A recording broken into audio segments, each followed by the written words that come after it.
நான் ரொம்ப குயிக்கா இந்த படத்துல எனக்கு எல்லாமே ரொம்ப குயிக்கா நடந்துச்சு. ஷூட்டிங் டேட்டும் குயிக்கா முடிஞ்சிருச்சு. ரொம்ப கம்மி நாளு. நாங்க ஓகே சொன்னதும் மீட்டிங்கும் ரொம்ப குயிக்கா ஆச்சு. டக்குன்னு இந்த படம் சைன் பண்ண எல்லாமே ஸோ குயிக்.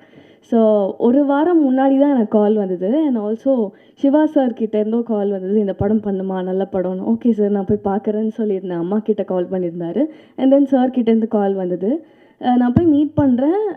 நம்மளுக்கு எப்போவுமே சில பர்சன்லாம் பார்த்தா நம்ம சினிமா ஃபீல்டில் ரொம்ப எக்ஸ்பீரியன்ஸ்டு எல்லாருமே ரெஸ்பெக்ட் பண்ணுவாங்க, ரெஸ்பெக்ட்ஃபுல்லாக ஃபீல் பண்ண வைப்பாங்க. எல்லாமே தாண்டி ஒரு கம்ஃபர்ட் ஜோன் அண்ட் ஒரு ஃபாதர்லி ஃபிகராக எனக்கு இருந்தார் டே 1 அண்ட் ஃபர்ஸ்ட் மீட்டிங்லேயே. நாங்கள் ரொம்ப கம்ஃபர்டபுளாக நாங்கள் நிறைய விஷயம் பேசி ஷேர் பண்ண ஆரம்பிச்சிட்டோம் ஆக்சுவலி.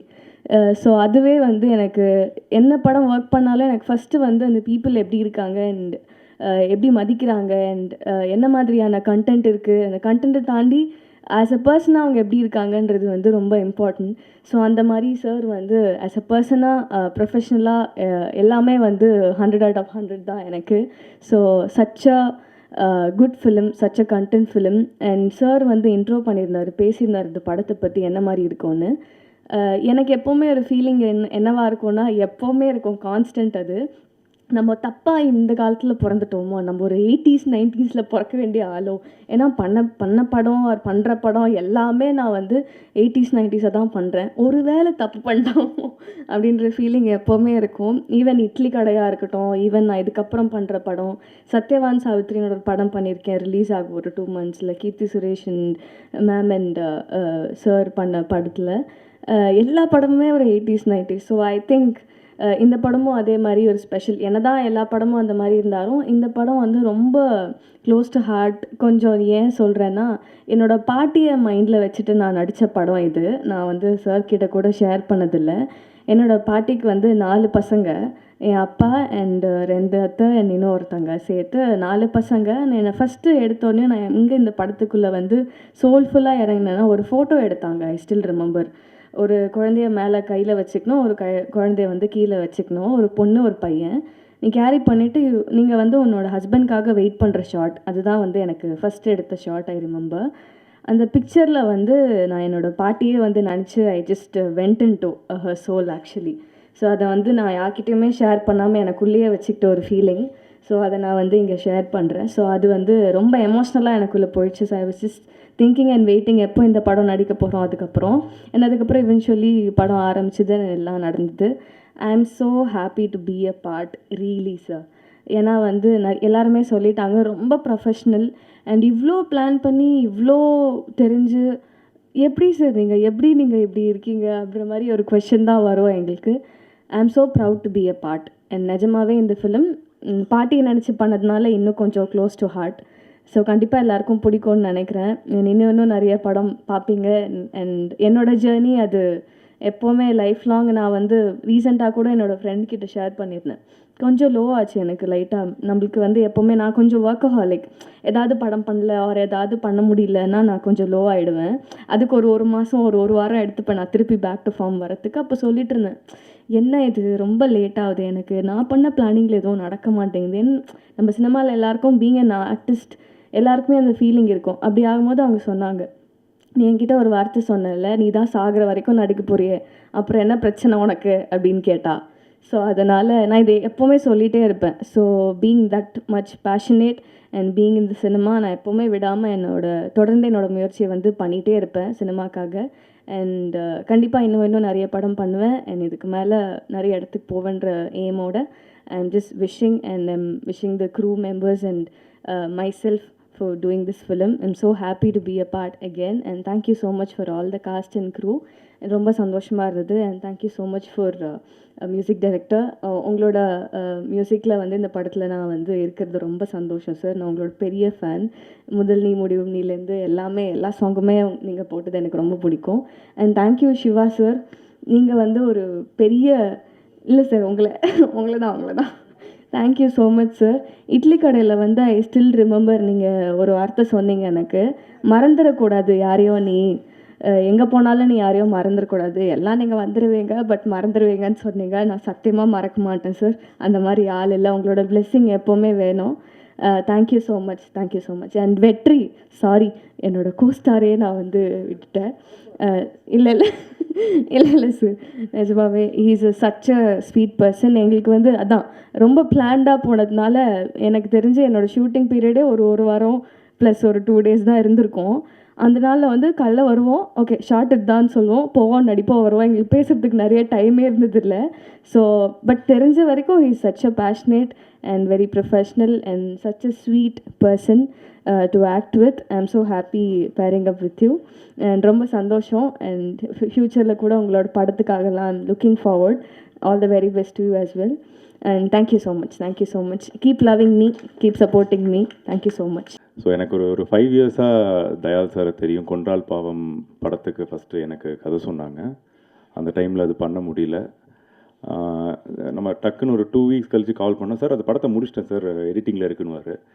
அதே மாதிரி அதனால் அப்போ முடிவு பண்ணிட்டு இவர் எப்போ கால் பண்ணாலும் உடனே நம்ம எடுத்துடணும், மிஸ் பண்ணால் அவர் படத்தை எடுத்து முடிச்சிடுவார் அப்படின்னு சொல்லிட்டு அடுத்த படம் மாருதி நகர் போலீஸ் ஸ்டேஷன் பண்ண போகிறேன்னார். அவர் ஃபோனு அடுத்த செகண்ட் எடுத்துட்டேன். சார் சொல்லுங்கள் அப்படின்னா, சார் நம்ம ஒரு படம் ஒன்று பிளான் பண்ணுறோம், எப்போ சார் ஷூட்டிங் பண்ணால் 1 வாரத்தில் ஷூட்டிங் போகிறேன்னு சொல்லுவார். எத்தனை நாள் சார்னா அப்போ அதுக்கு தான் ஹையஸ்ட் நம்பர் ஆஃப் டேஸ் சொன்னார், 22 நாள் சொன்னார். ஆனால் அதையும் 18 நாளில் முடிச்சிட்டாரு. ஸோ அதுக்கப்புறம் வந்து இந்த லக்ஷ்மிகாந்தன் கொலை வழக்கோட ஸ்கிரிப்டை எனக்கு கொடுத்தாரு சார். நீங்கள் சார் படித்து பாருங்கள் அப்படின்னு சொன்னார். லாஸ்ட் இயரில் கொடுத்தாரு. சூப்பராக இருந்துச்சு, ரொம்ப நல்லா இருக்குது சார் அப்படின்னு. என்றைக்குமே அவருடைய கதைகளில் ஒரு பொலிட்டிக்கல் லேயர் ஒன்று இருந்துகிட்டே இருக்கும். அது வந்து மக்களுக்கு சொல்ல வேண்டிய ஒரு கருத்து ஒன்று, இண்டஸ்ட்ரியில் இருக்கிறவங்களுக்கு எப்பயுமே அது ஒரு பொறுப்பு இருக்குது. ஸோ அதை உணர்ந்து அதை கரெக்டாக அது ஒரு கமர்ஷியல் இதில் வந்து அழகாக அதை ப்ரெசென்ட் பண்ணுவார். நான் எப்பயுமே சொல்லிகிட்டே இருப்பேன், சார் நீங்கள் வந்து ஒரு பெரிய படம் பண்ணுங்கள் சார், நீங்கள் ஒரு பெரிய ஆக்டர் வச்சு ஒரு பெரிய படம் பண்ணுங்கன்னா அவருக்கு அந்த இது இல்லை. அவருக்கு போயிட்டு ஒரு 15 நாளில் படத்தை போய் ஷூட் பண்ணிட்டு வந்துடணும். ஆனால் அதை வந்து பயங்கரமாக பண்ணுவார். லக்ஷ்மிகாந்தன் கொலை வழக்கோட இது ஃபுட்டேஜ் கூட நான் பார்த்தேன், சூப்பராக வந்திருக்கு படம். நல்ல ஒரு அந்த மரண தண்டனை அது அவசியமாக இல்லையா அப்படின்ற ஒரு கருத்தை பேசுகிற படமாக இருக்குது, நல்லா இருக்குது. வெற்றி, உங்களுடைய செலெக்ஷன் ஆஃப் ஃபிலிம்ஸ் நல்லா இருக்குது, நல்லா பண்ணுங்கள். அப்படியே பிரிகதா, ஆல் த பெஸ்ட், நல்லா பண்ணியிருக்கீங்க. And wishes to all the cast and crew. Darbuka Siva bro, உங்கள் மியூசிக் வந்து என் லைஃப்பில் ஒரு பெரிய இது ப்ளே பண்ணியிருக்கு. உங்களால் தான் எனக்கு கல்யாணமே ஆச்சுது. ஆமாம். ஸோ பொண்ணு பார்க்க போகிற இடத்துல வந்து என்றைக்குமே பொண்ணு வந்து பாட்டு பாடணும்னு சொல்லி கேட்பாங்க. நான் சும்மா கேட்டேன், பொண்ணுக்கு பாட தெரியுமா அப்படின்னு கேட்டேன். ஏன் பொண்ணு தான் பாடணுமா, மாப்பிள்ளை பாடட்டுமேன்னு சொல்லிட்டாங்க டக்குன்னு. ஸோ அப்புறம் உங்களோட விசிறி பாட்டை பாடி கரெக்ட் பண்ணி தான், குடும்பத்தை கரெக்ட் பண்ணி தான் எனக்கு கல்யாணம் ஆச்சுது. So thank you so much. Lakshmikanthan கொலை வழக்கு அது சப்போர்ட் பண்ணுங்கள். நல்ல ஒரு படம், இந்த மாதிரி படங்கள் வரணும் தமிழ் சினிமாவில், நல்லபடியாக வந்து ஹிட் ஆகட்டும். Wishes to all the cast and crew. Thank you so much. திருடர்கள் வந்து போகும் வழின்னு ஒன்று வச்சுருவார். அந்த அளவுக்கு ஏன்னா அவனை பூட்டை உடச்சிக்கிட்டு இருக்கிறதுக்கு திருடன் வந்தான்னா அவனுக்கு அந்த திருடர்கள் வந்து போகும் வழி அப்படின்னு ஒன்று வச்சுட்டா அவனும் பண்ணிட்டு போகிறான். அந்த அளவுக்கு பிளான் பண்ணுவார். இது ஒரு ஜென் கதை இது, அதனால் சொல்கிறேன். அடுத்தது தயால் பத்மநாப சார்கிட்ட நீங்கள் ஒர்க் பண்ணுனா ஒரு ஜென் கதை ஒன்று இருக்குது.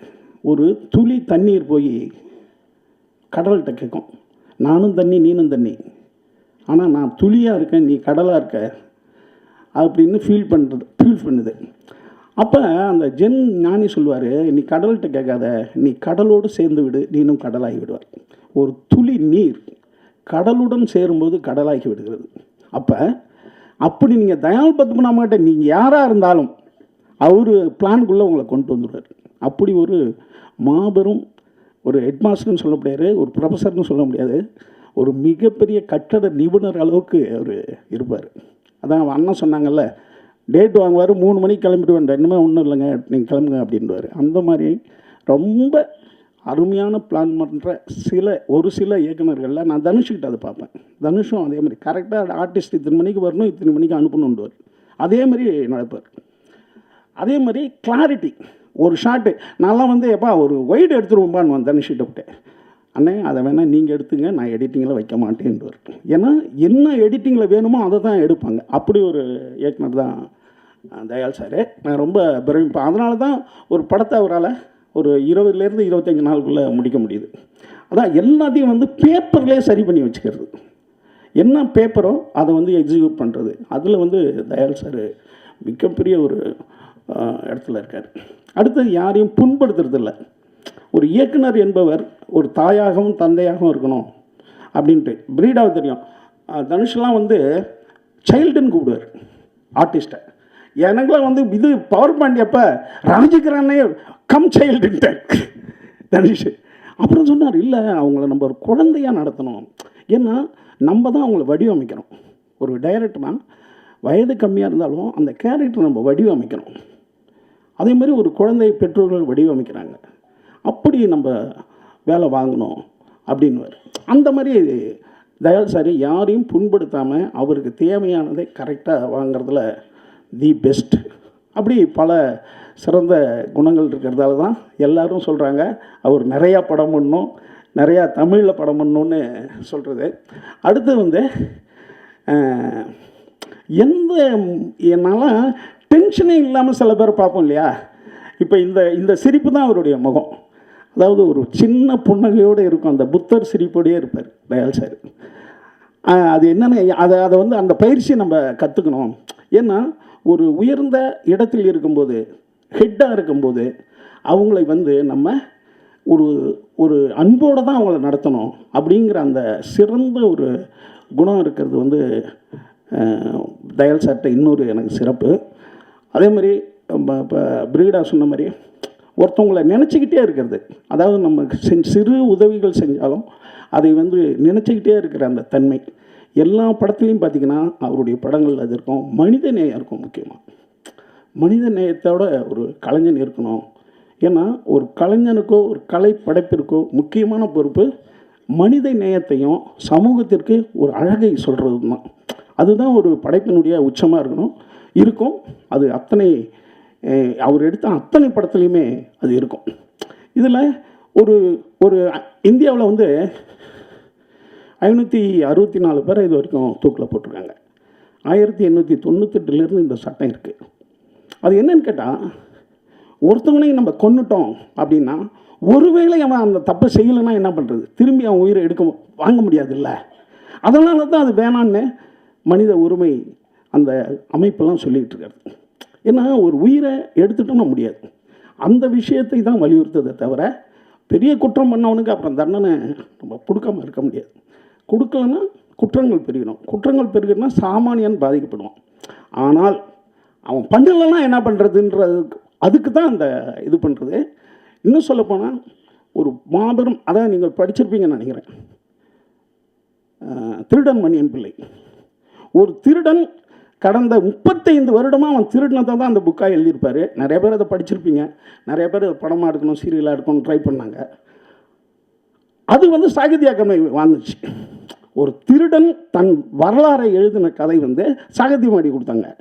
அதில் ஒரு அற்புதமான ஒரு காட்சி இருக்குது.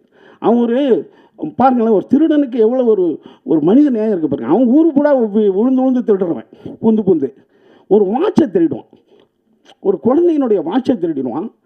அந்த கேஸில் அந்த வாட்சை விற்கும்போது மாட்டிக்குவான். இப்போ கோர்ட்டுக்கு வரும். அது கோர்ட்டுக்கு வந்தால் அந்த மணியன் பிள்ளையை தான் வாதாடுவார். அவர் நிறைய திருட்டு வழக்கில் போனதால் அவளே வாதாடுவார். இன்னும் சொல்ல போனால் பல ஜட்ஜுகளே பயப்படுவாங்க, ஐயோ திருடன் மணியன் பிள்ளை கேஸா அப்படின்ட்டு. இப்போ அவர் என்ன சொல்கிறாரு, யார் வாட்சோ அவங்க வரணுன்றார். அப்போ ஒரு 13 வயசு பாப்பா, அது பேர் விஜயா, அது வந்து அந்த குற்றவாளி கூண்டல் நிற்கும். நின்னா அதுக்கிட்ட போய் கிராஸ் கேள்வி கேட்பார் மணியன் பிள்ளை. உன் வாட்ச் என்ன கலரு, அதுக்கு என்ன நம்பருன்னு அதை அழ ஆரம்பிச்சிடும். அழ ஆரம்பிச்சோன்னா அவர் என்ன கேட்பாருன்னா, அது ஒரு எப்படி, அது செயின் வந்து கோல்டு கலரில் இருக்கும். அது கோல்டு கலர்லலாம் இருக்குமா நிறையா வாட்ச்சு, அதுக்கு ஒரு நம்பர் இருக்குது, அந்த நம்பர் என்னான்னு அதுக்கு தெரியாது. அழுவோம். இப்போ அந்த கேஸ்லேருந்து இவர் வெளில வந்துடுவார். அந்த பாப்பா அழுதுகிட்டே போயிடும். அன்னைக்கு இரவு அவர் வந்து அந்த ரூமில் உட்காந்து தூக்கமே வராது மணியன் பிள்ளைக்கு. ஏன்னா ஒரு 13 வயசு பாப்பாவை நம்ம அழ வச்சிட்டோமே, ஆனால் திருடினது நம்ம தானே அப்படின்ட்டு அவர் தூக்கமே வராத. அடுத்த நாள் ஒரு கடிதம் எழுதுவார் அந்த பாப்பாவுக்கு. என்ன எழுதுவார்னா, விஜயா பாப்பா, அதை திருடினது நான் தான், ஆனால் நான் அதை ஒத்துக்கிட்டேன்னா இன்னும் 3 மாதம் எனக்கு அதிகம் ஜெயிலில் போட்டுருவாங்க. அதனால தான் நான் உன்கிட்ட கிராஸ் கேள்வி கேட்டு நான் தப்பிச்சிட்டேன். ஆனால் திருடினது நான் தான். மாமா இன்னும் 3 மாதம் கழித்து வந்துடுவேன் ஜெயிலேருந்து. வந்து உனக்கு வாட்ச் வாங்கி தரேன் அப்படின்னு எழுதிடுவார். அவங்க அப்பா, அந்த பாப்பாவுடைய அப்பா என்னன்னா, அந்த லெட்டரை எடுத்துகிட்டு போயிட்டு அந்த பக்கத்தில் உள்ள ஸ்டேஷனில் கொடுத்துருவார். பார்த்தீங்களாங்க, திருடியிருக்காங்க, அவங்க கைப்படவே எழுதிட்டாங்கன்னு. அந்த ஸ்டேஷன் போலீஸ் சொல்லுவார், யோ உன் புள்ள கண் கலங்கிடுச்சு, நீ இன்னக்குமே அழுகக்கூடாது அப்படின்னு சொல்லி இந்த லெட்டரில் எழுதியிருக்கான். அவனை திரும்பி ஜெயிலில் கொண்டு வந்து போடணும்னு நினைக்கிறியா? அப்பனை விட அந்த திருடன் எவ்வளோ நல்லவன் அப்படின்வார். அப்போ மனித நேயம் எவ்வளோ ஒரு திருடனுக்கும் இருக்குன்றதால தான் அது சாகித்ய அகாடமி. அப்படி தான் ஒவ்வொரு விஷயமும். இதுலேயும் அந்த கேரக்டர் வந்து நான் ரொம்ப ஓப்பனாக சொல்லக்கூடாது, இருந்தாலும் அவங்களும் ஒரு ஒரு எப்படி ஒரு உண்மை இருக்குது. அந்த உண்மை தெரியும் போது அவன் குற்றவாளி இல்லாமல் கூட போயிடும். அப்படி ஒரு சிறந்த ஒரு அருமையான ஒரு படத்தை எடுத்திருக்காரு அண்ணன். கவிதா வாரியார் சொன்ன மாதிரி கமர்ஷியல் அடுத்தது ரொம்ப கலைப்படைப்பு இல்லாமல் இடைப்பட்ட ஒரு இடத்துல மிகச்சிறந்த ஒரு தளத்தை வந்து அமைச்சு வச்சுருக்காரு தயாள் பத்மன் சார். இன்னும் பல படங்கள் பண்ணட்டும், இன்னும் பல புகழ்கள் அடையட்டும். எம்ஜிஆரை வாதியாரும்போம், பாகல் மகேந்திரா ஸ்டூடெண்ட் எல்லாம் அவரை வாதியாரும்பாங்க. இனிமேல் நாங்களும் உங்களை வாதியாருன்றோம். ஏன்னா அந்த கட்டமைப்புக்கு கரெக்டான இப்படி பண்ணணும் படம். 20 நாள்னா 20 நாள் படம் முடிக்கிற அந்த திட்டமிடலுக்கு நீங்கள் வாதியார் தான். நன்றி, வணக்கம்.